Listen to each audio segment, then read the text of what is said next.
We want to be out there. And the exciting thing is, I've been watching this today. Suddenly, you know, in the last 18 hours, so 10 o'clock last night I went to bed, we'd had 32,000 hits on that video. I came 4 o'clock today, so that's 16 hours later, it was 45,000. And all the kids are posting. About 1 in 3 says this is crap. Oh God, it's all about God. 2 in 3 totally out there say this is amazing. Who are this new band? So go and have a look. Are you ready? Yeah. Here we go. Reggie Yates. BBC Radio 1. The UK. The official chart. The official chart with Reggie Yates on BBC Radio 1. And this week's number 26 is a new entry from LZ7. Now, LZ7 are one of a long line of proud Mancunian bands. Oasis are probably the most famous, aren't they? Yeah. Or maybe even that honour goes to the Smiths. They're pretty huge. Were? Are? Whatever. And how can you forget the Verb? Incredible band.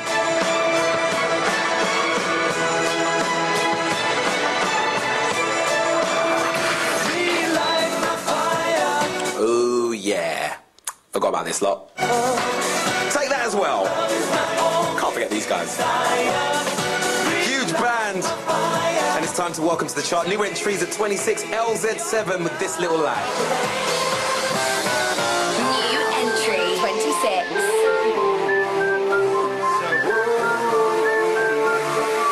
There you go. So that's where we want to be. We want to be in there with blatant, unashamed. And number 28, a new entry, is called FUCKU. And number 26 is called This Little Light. And, you know, that's what I want. That's what I want my kids listening to. And it's not just a song, but it's the anthem of a movement. Shine Your Light. As a result of all that's happened with the buzz about the song and hitting the charts, the number of people doing random acts of kindness has doubled in a week. The number of hits on the website, the number of posts on Facebook, and we're looking for it to be a movement. And if you want some fun, go on shineyourlight.com and just see. We've had 2 kids who have posted as a result of thinking Shine Your Light, because the whole Shine Your Light movement is random acts of kindness. The whole video is all about let's be part of a movement of good. You know, happy slapping is such a horrible thing, in it, where kids video awful things. Well, we're saying, let's video good things. You know, video teaching your grandma how to text, or taking a box of chocolates down to the police station, or we got loads of ideas like this. We've had 2 kids who've both posted, I talked somebody down from committing suicide. One person talked him down off a bridge. Just a 14-year-old kid saw this person, talked him down, and actually led him to Christ. Another one taught the friend out of committing suicide, and they're posting this stuff up. Every day there's these amazing stories of teenagers, you know, shining their light. And when the album comes out called Light, which is, again, you know, we think the best thing we've ever done, in about 3 weeks' time, we're hoping to keep fueling that. The other thing we want to do in the next 12 months is get ourselves a new Eden bus. And 10 years ago, we announced at a gathering of probably about this size at Old Trafford. I don't know whether any of you are there, that in Message 2000 that we had this idea. We'd love to get a high-tech youth bus to hit the streets of Manchester. It'd be church on the streets, you know, for kids who wouldn't dream of darkening the door of a church. We will rock up with our amazing youth bus with the latest youth-themed graphics and videos and great youth workers and the latest games machines. And so, and John Lancaster, still one of our key business supporters, stood up. And I think he had 1 too many glasses of wine, but I was glad. And he said, it's my wife's birthday today, and I forgot about Rosie's birthday, so I'm going to buy her a bus. And he paid for the bus, he paid for it to be refitted, and since then he's paid for the regular support. Well, John's doing so much for us. We're not going back to John for this next bus. We're looking for 100 people who will regularly give towards. And the funny thing is, the figures aren't even that massive. £22 a month, 100 people would mean we could borrow enough money to buy a new, because Brian Suter's giving us the bus, Stagecoach, we've just got to refurbish it. So we're looking for people. Please spread the word about that. If it's your wife's birthday today, the finger's on you. No, I'm joking. And then finally, just finally, the thing I'm up to at the moment in quite a big way is this. Hope. You may have heard of Hope 08. The nice thing about, well, one of the nice things, I hope you'll agree about the message, is that, yes, we're grafting away. We've got so many people working here in Manchester, but we have been able to have a national influence. And I've been involved with 2 other youth leaders, Mike Pilavachi and Roy Crown, in a thing called Hope 08. There were 1,500 regions, not 1,500 churches, tens of thousands of churches engaged. And we challenged them to do good in their community, to relevantly share their faith, to work together better, and to dream dreams to do more in 2008. And as a result of that, so many great things. There's still full-time charities all over the country and teams. And so Roy Crown, who was the head of British Youth for Christ, is now full-time with Hope, for the next, building a team, raising support. And over the next 4 years, we're going to do 2011 is the year of Easter, and I'm writing resources to equip local churches to do those things, to do more, to do it in words and actions, to do it together. 2012, we're going to focus on harvest. 2013, we're focusing on Christmas. We're going to have these seasons, and then 2014, we're going to do them all. We're going to learn from what we've done over the next, those 3 years. We're also hoping to do research projects with thousands of local churches. Say, come on, how good are you, honestly, at reaching into your local community? How good are you at serving the poor? How good are you at blessing the police and getting alongside the police? And all these key indicators. Is it just about your meetings? Are you people that are influenced for good? And are you serving and sharing the good news relevantly? So we're going to ask all sorts of key questions with church leadership teams, and we're going to get them to set audacious goals for 4 years' time. And it's going to be fun. And hopefully in a year's time we'll be able to tell you how we've got on this year. But apart from the Eden, you know, we've got to raise, I don't know, maybe £1 million for Eden around the nation across the different projects.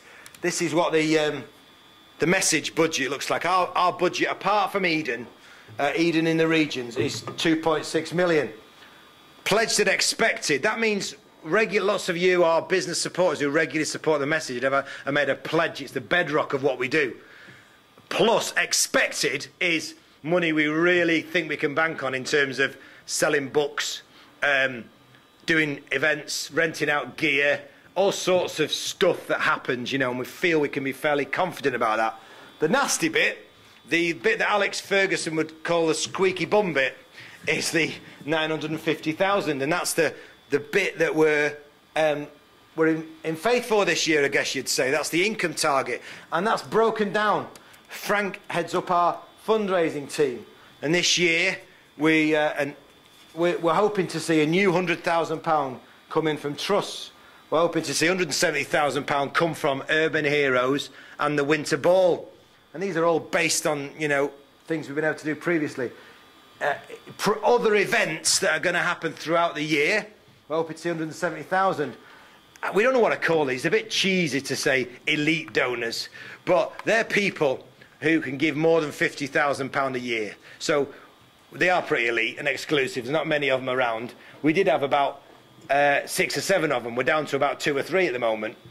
People who were able to give at that level. So I'm on the lookout. I'm sending those slightly embarrassing emails to hedge fund managers in London and whoever I can find that might like this work and's got lots and lots of money. But there's also new major donors. Major donors are people who can pledge £5,000 a year out of their profit, and I'm on the lookout for 12 more of them. And if you or anybody you know could be one of those, we'd love to hear about it. But like Frank said, it's not about 5,000 or 50,000. It's about standing with us in any way you can. If all you can do is £22 a month towards the Eden bus, that would be amazing. That would be a brilliant thing. And then what we do want you to know that, you know, myself and Frank carry a lot of the weight for this and test with the events, but we also are mobilising all our staff. So, and this has been a really successful thing in the last year to see the staff raise 500 new personal supporters. That is people who say, I really like you, I want to receive personal information. And we decided to really step that up this year, and so we'll see around 1,000 come in, and we've got church visits and all kinds of a whole programme of events to help staff raise regular support. That may be £2, £5 a month. In a way that the amount's not that important, it's that we're all sharing the burden, and we celebrate that every month. So there's the financial information. Is there one more thing I'm meant to be doing? There is. There's one more thing I'm meant to be doing before I hand back to Frank. And that was just to remind you about the gala dinner. As you can see from our events, we'll have an auction at the event and we'll have a very subtle ask. If I ever do subtlety, I'll do my best.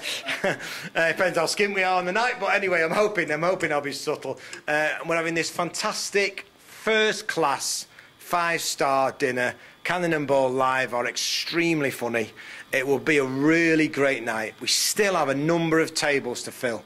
If you are able to stand with us, bring some colleagues, get some friends, particularly people you may think would love the message. It's a great opportunity to introduce your business associates to the work of the message, and this is something we haven't done for a few years. We want to get it back on our radar this year. When we looked at our income targets, we need to do another big fundraising event. So that will happen on the 19th of November, and I'd love you to be there. And if you're able to, if you haven't booked a table and you're able to take one, especially if you can take one of the few gold tables, which means, you know, you'll have all sorts of fancy stuff and it'll cost you loads more. Tessa's got all the information. Plus, on your sheet, if you'd like to come for a meal at our house. Now, the meals we have at our house, we don't mention money. What happens is we just have a great time together. I share a little bit from the Bible, hopefully in just a dead encouraging, dead down to earth, non-threatening way. It's not, we don't pray or get people to put their hands up if they want to become Christians or anything like that. It's just dead subtle, and it's a great laugh. We have great food, great wine, and if you'd like to come along and bring your partners along to that event on the 12th of November, we could do with knowing about that as well. So. And you've got sheets on your table that you can fill in before you go, if you'd like to do either of those things, I think.